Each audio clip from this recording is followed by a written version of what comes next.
अच्छा, जीव स्वयं नित्य निरंतर कर्मों के जाल को रच रहा है और अपने आप को बांध रहा है।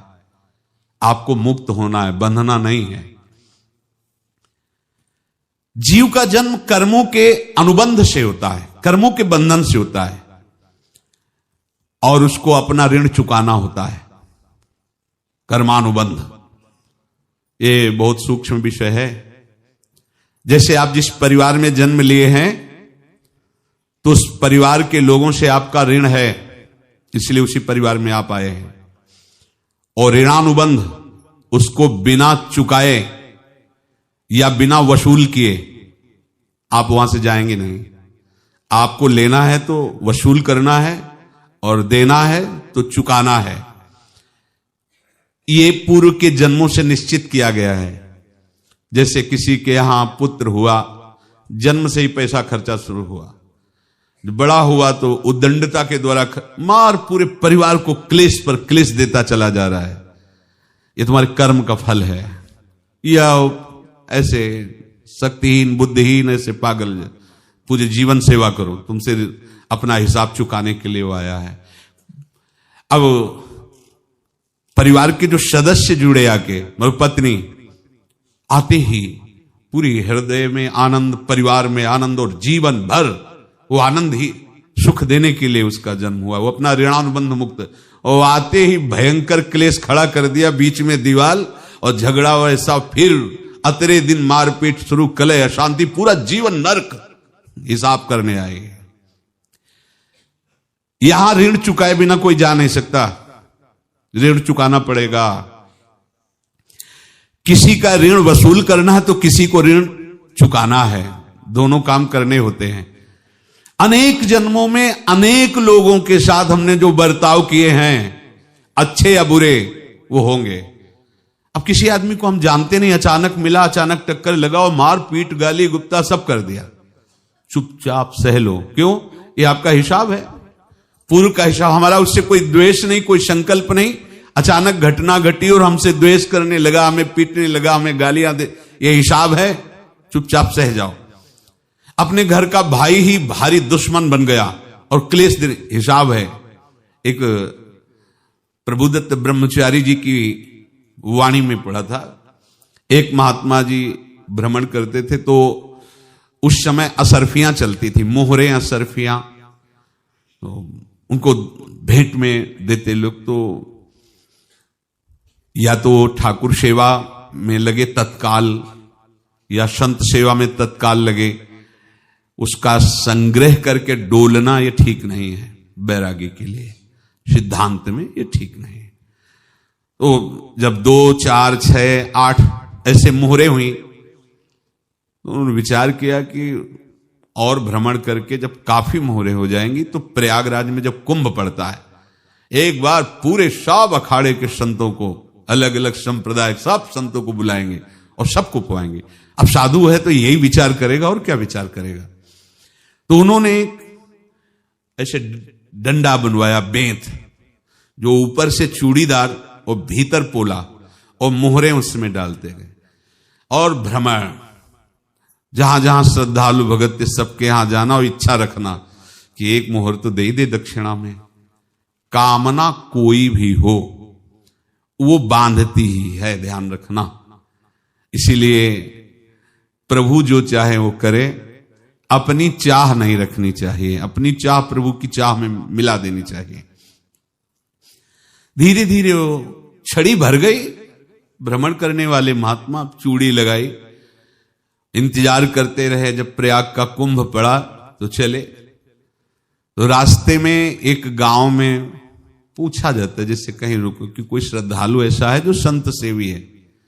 तो कुछ लोगों ने बताया, हाँ एक परिवार है बहुत संत सेवी है और आपको मिलाते हैं उनसे। आइए महाराज।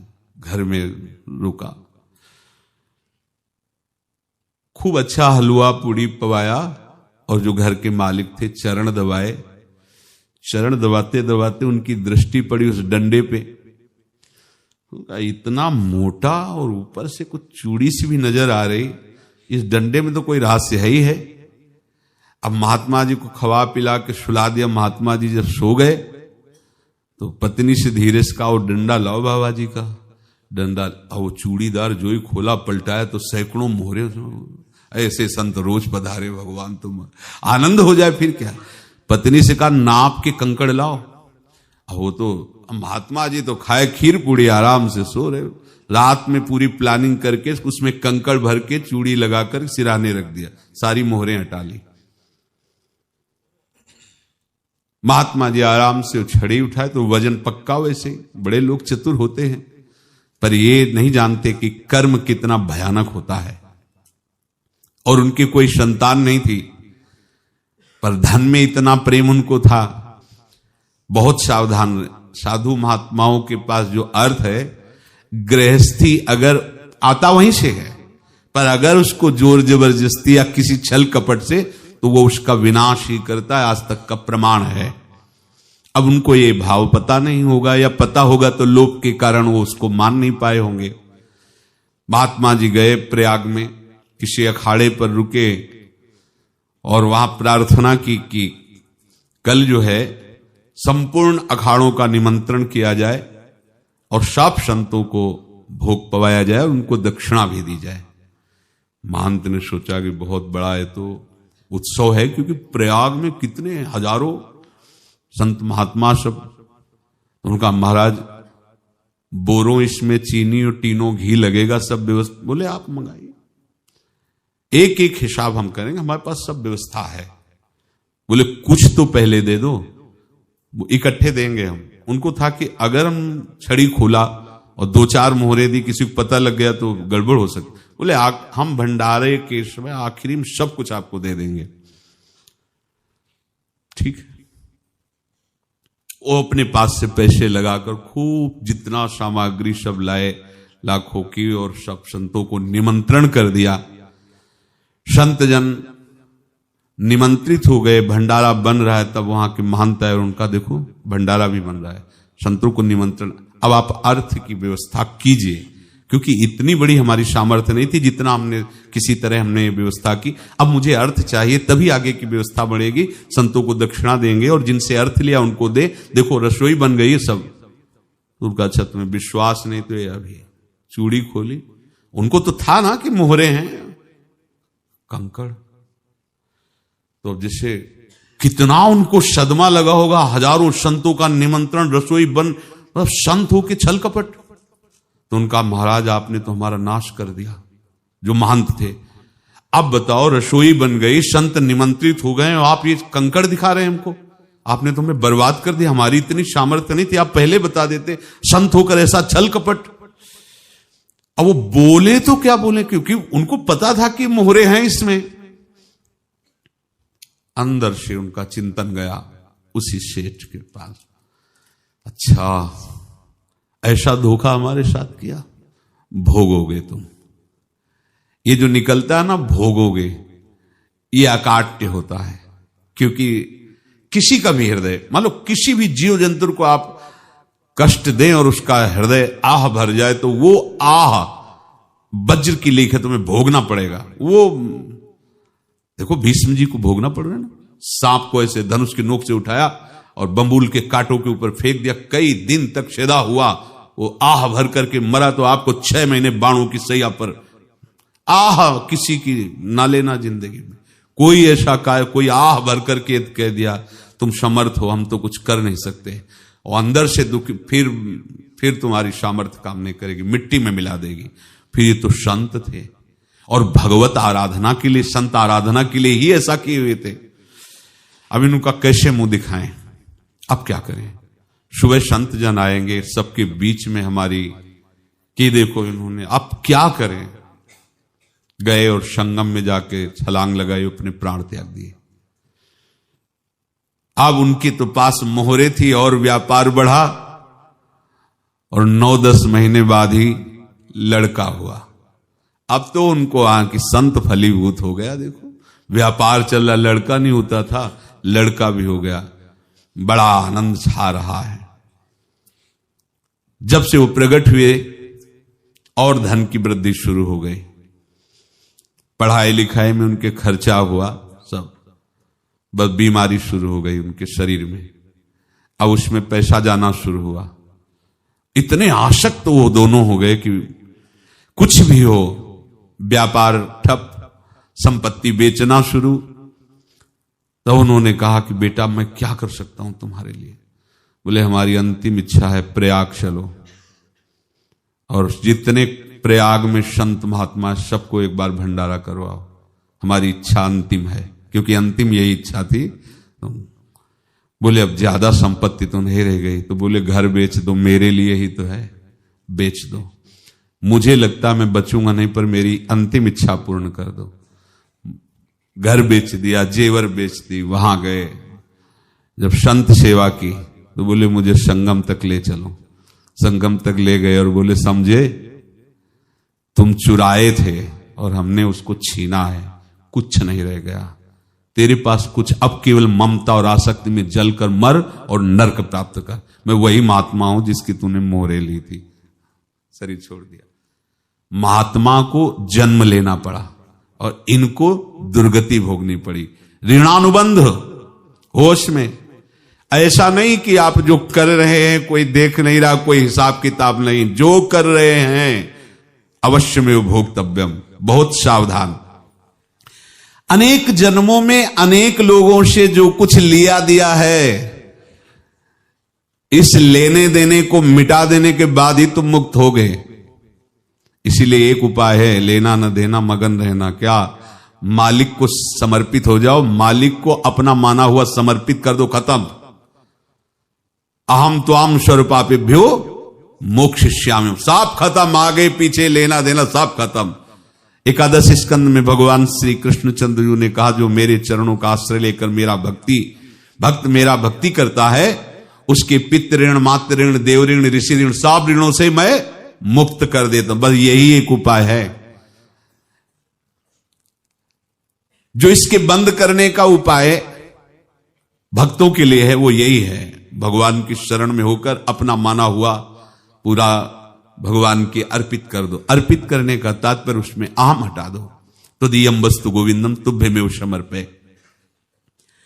जिनसे तुमने सेवा करवाई है उनकी सेवा करनी पड़ेगी, जिनसे तुमने जो कुछ लिया है उनको देना पड़ेगा। ये लेने देने का व्यापार जब तक समाप्त नहीं होगा तब तक तुम्हारा जन्म मरण चलता रहेगा। अब आपको यहां समझना है, यदि आपसे किसी ने पैसे लिए बेईमानी करके नहीं दे रहा है तो आप उसको गाली मत दीजिए, आपने बेईमानी की थी इसलिए आपकी बेईमानी हुई है, ले गया, कोई बात नहीं है, बंधन से मुक्त हुए, जो बोझा था चला गया। उसको ऐसा ना देखे कि ये बेईमान हमारे रुपए मार लिए, अब जो कुछ होगा देखेंगे। अगर आप आगे नया कुछ करते हैं तो फिर आगे का हिसाब आपको भोगना पड़ेगा, ध्यान रखना। ऐसा नहीं है कि आपको भोगना नहीं पड़ेगा। एक ही उपाय है कि अब जो शरीर धारण किए इसी में जो भोग ले, आगे ना होना चाहिए। तो क्या करे? सर्वतो भावेन भगवान की शरण ले ले। ये तो सर्वाणि कर्माणि मयि सन्न्यस्य मत्पराः अनन्येनैव योगेन माम ध्यायन्तु उपासते तेषामहं समुद्धर्ता मृत्यु संसार से। ये बड़ा कठिन है पार होना, कोई छोटी मोटी बात है। एक महात्मा बाल्यावस्था से भजन करते थे, शालिग्राम भगवान पास रखते थे और उन्हीं की आराधना करके बस पाठ, नाम, जप और भ्रमण करते थे। यौवन अवस्था थी, गंगा जी के किनारे अपने ठाकुर को विराजमान करके स्नान करने के लिए कपड़ा ही उतार रहे थे कि 90 लोग आ गए, भाला तलवार सब ले, मारो मारो इसको मारो, घेर लिया। तो उन्होंने हाथ जोड़कर कहा हमने क्या अपराध किया? कोई सुन ही नहीं रहा। तो उन्होंने कहा मार तो डालोगे ही आप, 90 लोग, हम कोई अस्त्र शस्त्र तो लिए नहीं, एक बार हमें गंगा में डुबकी लगा देने दो और अपने ठाकुर को स्नान करा देने दो, फिर इसके बाद आप मार देना। भगवत इच्छा से वो लोग रुक गए, स्नान किया और अंदर से प्रार्थना की, प्रभु ये क्या लीला है आपकी, आपके सिवा मेरा कोई है नहीं और ये मुझे मारना चाहते हैं। तो भगवान ने जानते हो क्या कहा उनके अंतर में? तुम मेरे में ध्यानस्थ हो करके शरीर को छोड़ो, ये लोग मारेंगे। ये मेरे भजन का फल है कि तुम्हें 90 जन्म नहीं लेना पड़ेगा, एक ही जन्म में 90 मिलके। तुमने 90 हिंसा की थी पूर्व में, तो तुम्हें 90 बार जन्म लेना होता और एक एक करके मारते। ये मेरे भजन का प्रताप है कि एक बार में ही 90 का हिसाब हो जाएगा। तुम आंख मूंदो, मेरे ध्यान में मगन रहो, मेरे प्रताप से तुम्हें कोई चोट नहीं होगी और स्वाभाविक मूर्छावस्था में प्राण तुम्हारे छूट जाए। ऐसा ही हुआ, ऐसा हुआ। तो ये बात समझ लो कि ये जो कर्मानुबंध है, ऋणानुबंध है। अब देखो, अगर शाप महात्माओं ने दिया कि तुम्हारे वंश का इससे विनाश होगा, तो भगवान भी परम धाम जा रहे तो उसी कील से, बाण की नोक में जो मछली लील गई थी, छोटा कण, उसी से की नोक बनाई और उसी नोक को प्रहार किया। भगवान के श्री चरण में वही बाण की नोक लगी और भगवान स्वीकार किया ना। भगवान का बड़ा लीला विचित्र है। अगर छुप करके उधर रामावतार में बात, तो इधर ऐसे स्वीकार किया है भगवान ने। ऐसा कहीं नहीं दिखाया कि मैं भगवान हूं तो मैं अपने लिए, ऐसा नहीं दिखाया। नारद जी का हित किया पर नारद जी ने शाप दिया तो भगवान ने स्वीकार किया। बंदरों ने ही सहायता की, जैसा बोले थे वैसा। ये लीला इस शरीर में भोगनी पड़ेगी। हां, ज्यादा को कम में भुगता देंगे, पर अब अगला शरीर ना मिले, इसके लिए सर्वतो भावेन भगवान के आश्रित हो जाए। जैसे आपने दुकान फैला रखी है तो उसमें दो काम होते हैं, लेना और देना। किसी को उधार दिया है तो हमें उससे लेना है, और कोई नगद देकर सामान ले रहा है तो उसे सामान देना है, या उधार लिया है तो हमें उधार देना है। अब अगर दुकान बंद करनी है तो तुम्हें देने वालों पर जोर देना है, लेने वालों पर जोर नहीं। लेने वाला तो जाओ हम क्षमा किया, समर्पित किया, हमारा कोई संबंध नहीं, खत्म हो जाए, वो खुशी हो जाएगा। लेकिन देने वाला तुम अगर दुकान भी उठा दोगे तो जहां भी रहोगे तुम्हारे पास वो आएगा, लाइए हमारा। तो देने पर नजर रखिए, जिसका जिसका हिसाब है वो आपके सामने आता जाए, हटाते जाओ। लेने पर नजर मत रखिए और दुकान फौरन उठा दीजिए, नहीं अगर लेते देते रहे तो चलता रहेगा। आगे चलकर कुछ लेना न देना, मगन रहना बस अपने प्रभु के चिंतन में। अब हम कैसे जाने कि किसको क्या देना है, हमें क्या पता? तो हम पूरा हिसाब जिनको पता है उनको दे देते हैं, समझ रहे हो? उनको पता है क्या लेना है क्या देना है, तो इनके पास पहुंच गए, सरकारी हिसाब से सब बराबर कर देंगे। हमको अपनी जिम्मेवारी इनकी चरणों में समर्पित कर देना है, तभी हम जीवन मुक्त होंगे। ये रहस्य की बात है। प्रभु कह रहे हैं, यस्य सर्वे समारंभाः काम संकल्प वर्जिताः ज्ञानाग्नि दग्ध कर्माणं तमाहु पंडितम बुधाः। जिसके संपूर्ण कर्मों के आरंभ संकल्प और कामना से रहित हैं, तथा जिसके संपूर्ण कर्म ज्ञान रूपी अग्नि से जल गए हैं, उसको ज्ञानी जन भी पंडित कहते हैं, बुद्धिमान कहते हैं। पूज्य श्री भाई जी महाराज कह रहे हैं, जैसे वहां ज्ञानाग्नि से दग्न कह रहे हैं, तो अपने वृंदावन वासियों का प्रेमाग्नि से सब कर्म संस्कार दग्न होते हैं। जिस समय आपके हृदय में भगवत प्रेम का प्रादुर्भाव होगा तो लेश मात्र कभी तुम्हें दुख नहीं भोगना पड़ेगा। प्रेम का प्रादुर्भाव होते ही दुख का नाश हो जाता है, महासुख। जब प्रेम का प्रादुर्भाव होगा तो समस्त पाप भस्म हो जाते हैं, अशांति नष्ट हो जाती है, संसार ज्वाला स्पर्श भी नहीं कर सकती है। जब भगवत प्रेम का प्रादुर्भाव होता है तो हो सकता है उस उपासक के जीवन में दुखों का पहाड़ टूट पड़े, परिवार खिलाफ, शरीर रोगी, अव्यवस्था, बहुत बहुत कुछ, सब कुछ। कह रहे हैं इतना सब होने पर भी उसके हृदय में कोई भी दुख नहीं होता। ऐसा सामर्थ्यशाली भगवत प्रेम है। भगवान के चरणारविंद का जिसके हृदय में प्रेम है, भारी से भारी दुख भी उनको विचलित नहीं कर सकता।